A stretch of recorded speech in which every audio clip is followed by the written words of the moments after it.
Monaco 3e reçoit Montpellier 13e. L'ASM n'a pris que 4 points sur les 4 derniers matchs.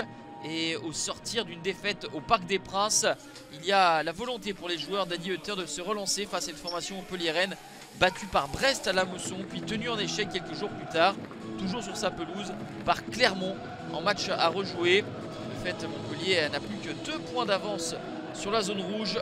Besoin de points similaires donc pour des objectifs différents entre les deux équipes. Michel Derzakarian, suspendu, est en tribune pour observer son équipe être malmenée en début de rencontre, avec des Monégasques qui vont mettre beaucoup plus d'entrain et se procurer une occasion. La frappe de Vanderson, c'est repoussé par Benjamin Lecomte, et le japonais Takumi Minamino en embuscade pour ouvrir le score et signer son 5e but de la saison. Michel Derzakarian avait pointé du doigt ces défaillances de début de rencontre pour les Montpelliérains, qui encaissent encore une fois un but dans le premier quart d'heure.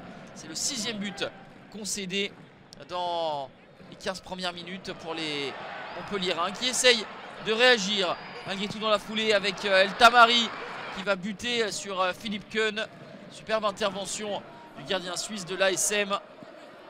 Et passé cette alerte, les Monégasques vont de nouveau se montrer dangereux avec cette frappe. Alexander Golovin claqué par Benjamin Lecomte. C'est au passage le 150e match de Ligue 1 Uber Eats pour le Russe, qui va perdre le ballon ici. Et El Tamari va chercher Akor Adams. La frappe du Nigérian est contrée. Bon retour défensif de Camara. Après être passé au travers dès l'entame de match, Montpellier s'est procuré de belles situations au cœur de cette première mi-temps.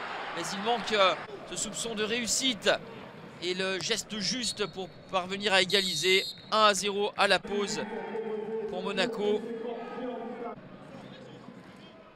Les Monégasques qui veulent enfoncer le clou, parce que on a vu en première mi-temps à plusieurs reprises les Payadins être en capacité de revenir à la marque. Frappe au premier poteau sur laquelle Benjamin Lecomte se montre bien présent. Et comme souvent, Alexander Golovin est à l'initiative des belles opportunités. Le Russe qui va se mettre en position de frappe. Ça va ricocher sur le poteau de Benjamin Lecomte, qui semblait battu.